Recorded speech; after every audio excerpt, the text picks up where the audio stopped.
Hello friends, खूप दिवसांनी मी आज आहे ना बेसन पिठापासून घरच्या घरी हे बनवणार होते. गोड शेव किंवा गोडी शेव पण म्हणतो आपण, जे आपण यात्रेतून अगदी आवडीने खायला आणतो.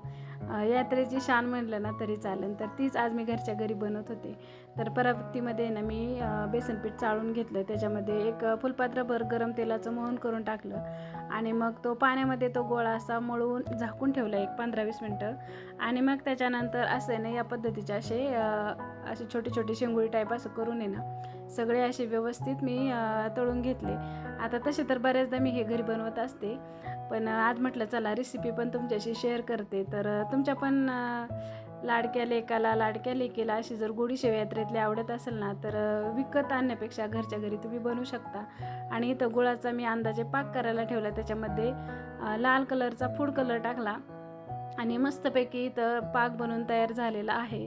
तर गूळ थोडासाच होता, असं वाटतच होतं पाक थोडा कमी पडेल आणि शेवटी तसंच झालं.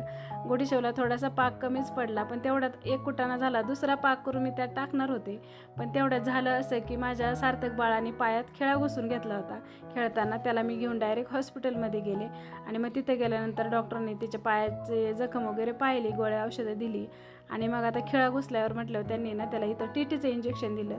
तर चला मग आजचा व्हिडिओ इथेच एंड करते. कसा वाटला कमेंट करून मला नक्की सांगा. व्हिडिओ पाहणारे नवीन असेल तर माझ्या चॅनलला सबस्क्राईब केलं नसेल तर सबस्क्राईब करा.